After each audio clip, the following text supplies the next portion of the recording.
pilihlah pemimpin yang jujur, amanah, kemudian taat beragama, kemudian beriman dan bertakwa kepada Allah Subhanahu wa taala. Pilihlah pemimpin yang punya ide dan gagasan yang visioner ke depan dalam rangka pembangunan keumatan dan pembangunan kemasyarakatan. Dan jangan pilih pemimpin yang coba-coba membayar rakyat, membayar masyarakat dengan segala cara, menghalalkan segala cara untuk meraih sebuah kemenangan di pemilihan gubernur, di pemilihan bupati dan wali kota, di pilkada serentak Provinsi Kalimantan Selatan.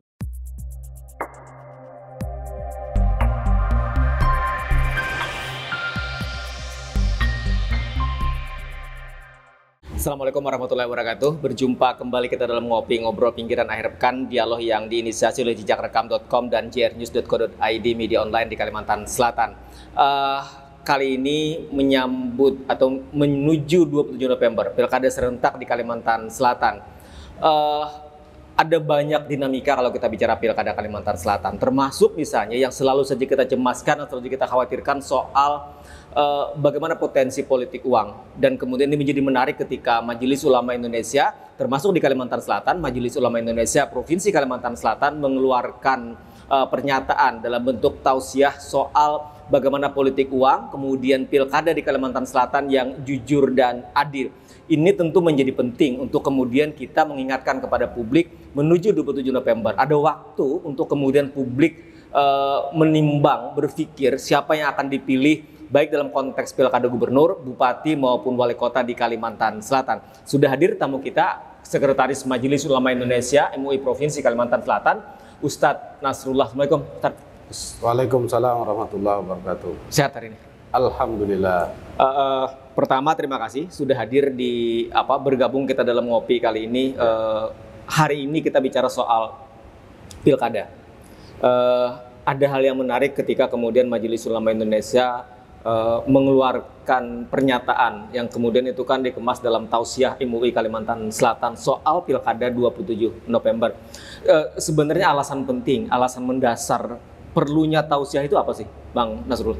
Yang pertama, Majelis Ulama bukan ini yang pertama mengeluarkan sebuah sikap dan sikap Majelis Ulama Indonesia maupun provinsi dan kabupaten kota itu ada beberapa konteks.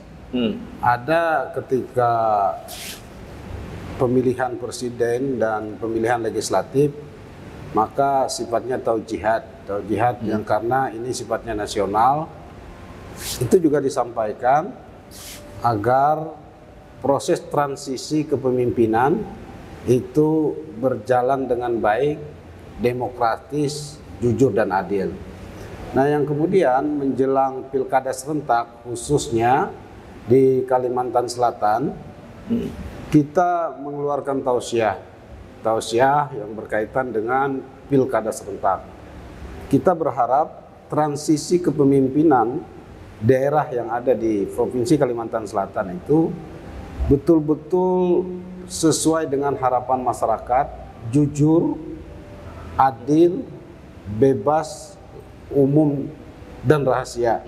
Yang kemudian masyarakat itu betul-betul memilih karena program, bukan karena ini didukung oleh pengusaha besar, bukan ini didukung karena dia punya logistik yang besar, kemudian punya uang yang besar, termasuk logistik tadi. Nah, kalau kita berbicara uang atau logistik yang besar tanpa mengedepankan ide dan gagasan, saya mohon maaf ya, mohon ampun dan mohon maaf, minta rela, tukang beca atau tukang gojek pun kalau dia punya logistik, punya duit, punya modal, bisa menjadi gubernur umpamanya, bisa menjadi bupati, bisa menjadi wali kota. Yang terpenting itu ide dan gagasan. Ide apa? Contoh, untuk dalam konteks keumatan. Dalam konteks keumatan apa yang harus dilakukan oleh gubernur? karena dia nanti adalah pemimpin seluruh umat yang ada di Kalimantan Selatan. Bagaimana pondok pesantren itu harus maju, bagaimana ulama-ulama itu bisa sejahtera, dipedulikan, ada atensi khusus oleh pemimpin atau kepala daerah yang terpilih, umpamanya gubernur, bupati ataupun wali kota. Nah, dalam konteks infrastruktur apa sebenarnya? Kita kan sekarang sebagai pintu gerbang IKN. Jangan itu sebagai ikon saja. Sementara yang harus kita utamakan itu adalah bagaimana transportasi yang mendukung masyarakat Kalimantan Selatan untuk siap dalam rangka berkompetisi menghadapi IKN. Umpamanya kita punya rel kereta api, punya jalan tol. Nah, tentu itu punya dampak, baik dampak ekonomi maupun dampak secara keseluruhan. Makanya kemudian di situ kita butuh pemimpin yang punya gagasan.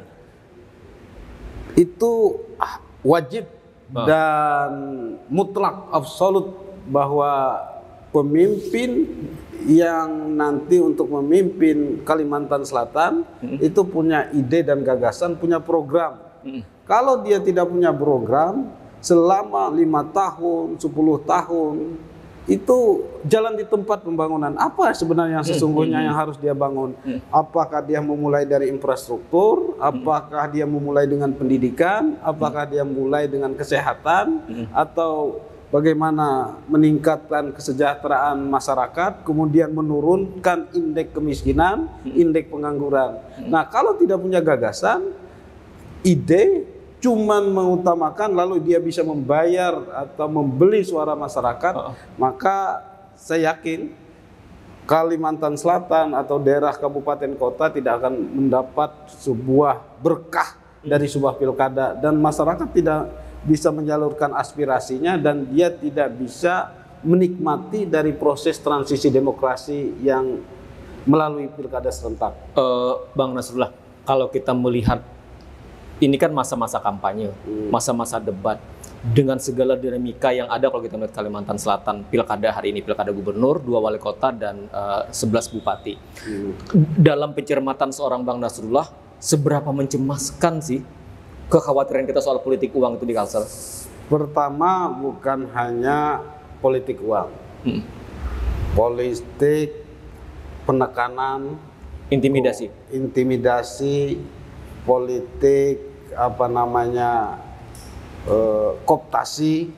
Nah, itu saya lihat bermunculan, dan ini memang saya temukan itu pasca reformasi hanya pada 2019,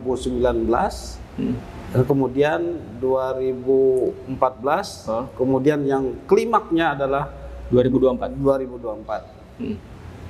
Mohon maaf, kita termasuk simpatisan calon presiden, tapi dalam prosesnya saya melihat ini, menurut saya perlu kita perbaiki proses demokrasi di Indonesia. Karena ada yang salah di situ. Perilaku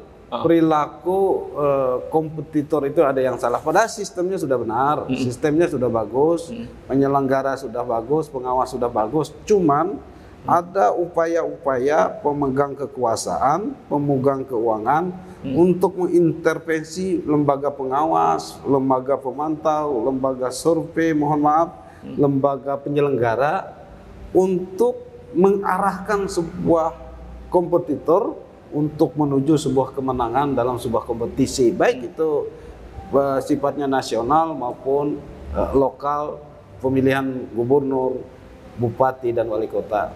Bang Nasrullah, selanjutnya bagaimana menjelaskan kepada umat? Kan kalau kita bicara Kalimantan Selatan, kita sering kan menyebut Kalsel ini sebagai daerah yang religius, daerah yang sangat kental dengan nilai dan semangat keberagamaannya.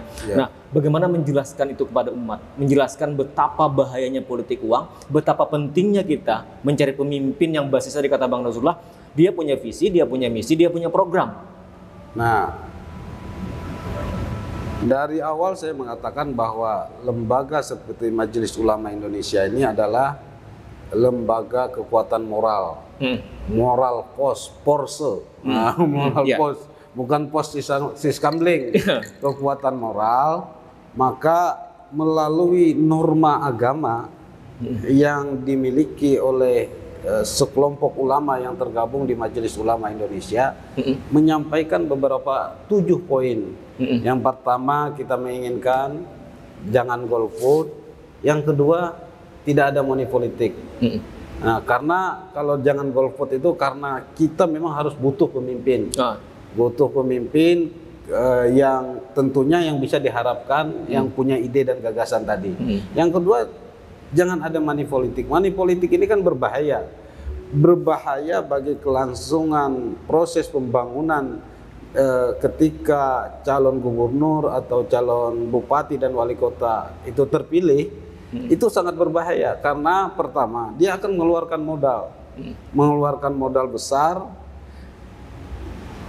Pasti dia akan menjadi orang yang hipokrit jika dia tidak akan mengembalikan kos politiknya dalam proses kontestasi pilkada.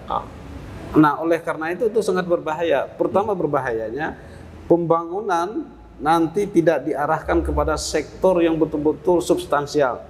Umpamanya mesti harus dibangun ke masjid, ke pondok pesantren, namun itu tidak ada nilai bisnis, tidak ada memunculkan sebuah margin bagi kepala daerah itu, keuntungan, maka akhirnya tidak terarah ke sana.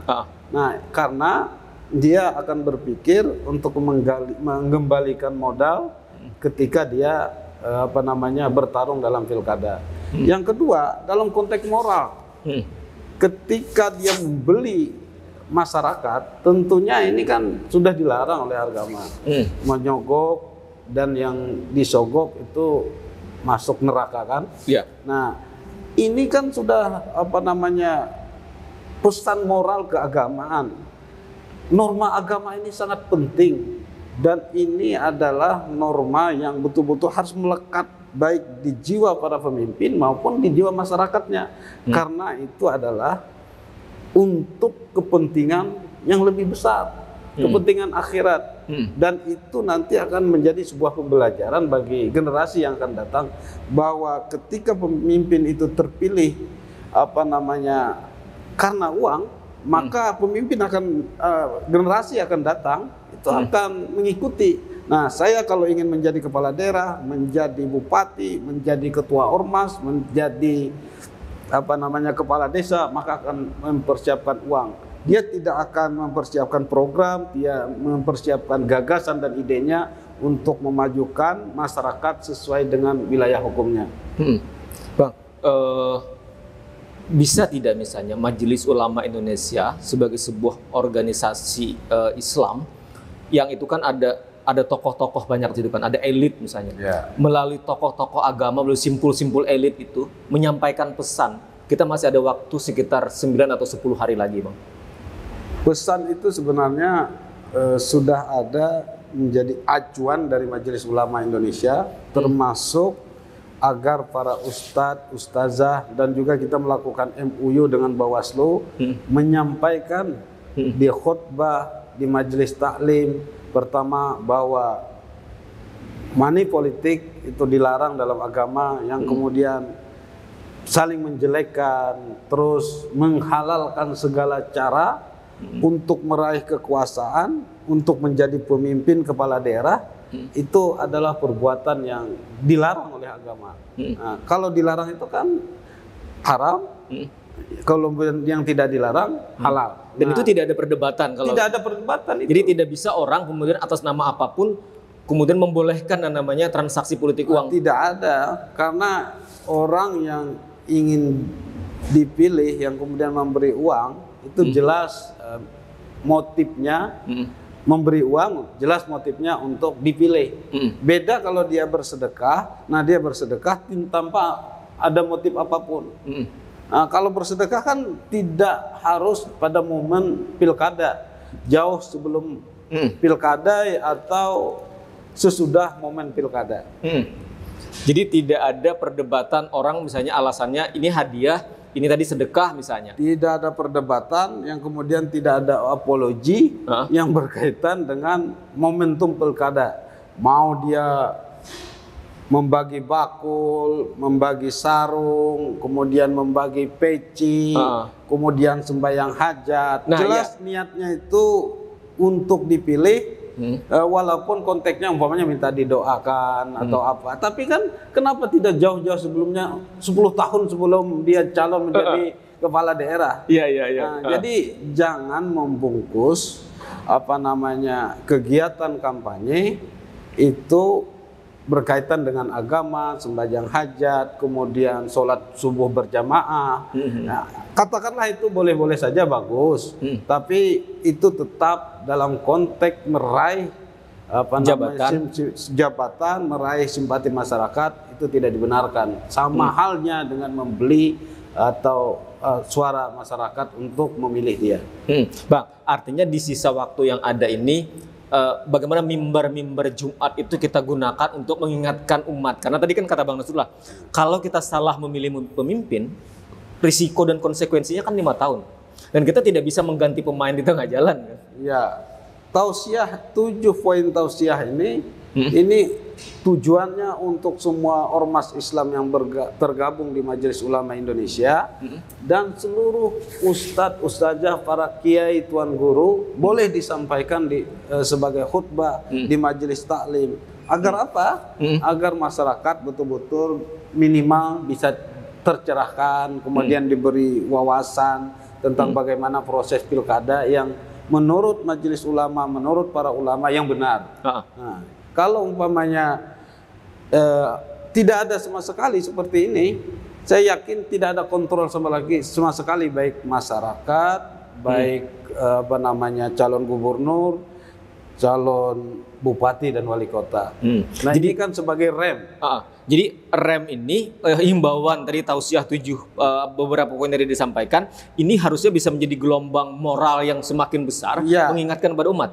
Dan ini menjadi sebuah kekuatan moral, kekuatan civil society untuk menyampaikan kepada masyarakat awam tentang sesungguhnya pilkada itu prosesnya yang demokratis itu bagaimana. Nah, tentunya tidak politik uang, tidak saling menjelekkan, tidak menghalalkan segala cara supaya menang, supaya terpilih menjadi pemimpin. Percumalah kita mendatangkan, mohon maaf, ulama besar dari manapun, dengan sorban yang besar, kemudian jubah yang besar, sekolah umpamanya di Timur Tengah terlalu lama, tapi ujug-ujug nantinya membenarkan proses demokrasi yang penuh dengan sogok, suap, dan itu tentunya pembelajaran terhadap umat yang sangat tiga bagus.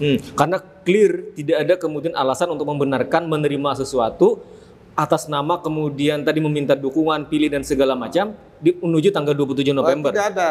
Itu kalau ada alasan itu berkilah, dan salah satu orang-orang yang lemah iman. Sehingga dia menjustifikasi bahwa sedekah, bagi sarung, sholat hajat, sholat subuh berjamaah. Tapi intinya apa? Nanti sholat subuh berjamaah, nanti sarapan nasi kuning ya. Kemudian setelah sarapan nasi kuning, nanti jangan lupa ke TPS ya. Yang di TPS nanti jangan lupa nomor 3 ya. Nah itu kan. Jadi waspada itu. Waspada itu. Bang, terakhir. Mungkin ada himbauan, ada pesan yang ingin disampaikan kepada masyarakat. Walaupun tadi kan sudah panjang lebar nih. Untuk kita menuju 27 November. 27 November hari Rabu itu kan tidak sekedar datang ke TPS, masuk ke bilik, dan mencoblos surat suara. Kan tidak sekedar itu tadi kata Bang Nuslah. Tapi bagaimana orang yang kita pilih itu adalah orang yang betul-betul amanah, orang yang kemudian memiliki visi, misi, dan program. Bukan karena yang kita pilih di kertas suara itu karena dia memberi apa, dia memberi berapa. Yang utama adalah pilihlah pemimpin yang jujur, amanah, kemudian taat beragama, kemudian beriman dan bertakwa kepada Allah Subhanahu wa taala. Nah, kalau dia sudah beriman dan bertakwa kepada Allah Subhanahu wa taala, yang kemudian pilihlah pemimpin yang punya ide dan gagasan yang visioner ke depan dalam rangka pembangunan keumatan dan pembangunan kemasyarakatan. Dan jangan pilih pemimpin yang coba-coba membayar rakyat, membayar masyarakat dengan segala cara, menghalalkan segala cara untuk meraih sebuah kemenangan di pemilihan gubernur, di pemilihan bupati dan wali kota, di pilkada serentak Provinsi Kalimantan Selatan. Dan Islam tidak pernah ada pembenaran untuk itu. Tidak ada toleransi dalam konteks membeli suara rakyat. Itu pasti sogok namanya. Tidak, akuilah bahwa dia menyogok, kemudian dia terpilih, saya terpilih karena saya menyogok, bukan karena ide dan gagasan. Nah, kita tapi berdoa semoga para kompetitor yang ada ini mempunyai iman yang tebal, takwaan yang tinggi kepada Allah, dan tidak menghalalkan segala cara, dan termasuk melakukan money politik untuk membeli suara rakyat dan suara masyarakat. Jadi jangan kita cederai pemilihan ini, demokrasi ini dengan tadi transaksi pragmatis membeli suara rakyat. Jadi sekali lagi itu poin penting. Poin pentingnya itu jangan beli suara rakyat untuk meraih kekuasaan. Pastilah jika dia membeli suara rakyat, nanti dia tidak akan mendapat keberkahan dalam memimpin sebuah daerah. Jadi gubernur, jadi bupati, jadi wali kota, dia tidak mendapat amanah penuh dari Allah Subhanahu wa taala. Jadi apa artinya sebuah jabatan dan apa artinya sebuah kekuasaan kalau diperoleh dengan cara-cara seperti itu? Kalau diperoleh dengan cara yang tidak benar, maka proses dia berkuasa itu pasti akan melalui proses yang tidak benar juga, dan dia tidak akan melakukan perbuatan-perbuatan yang benar terhadap rakyat dan masyarakat ketika dia memimpin. Dan risikonya adalah 5 tahun ketika dia terpilih, itu yang akan kemudian kita tanggung sebagai akibat dari salah pilih itu.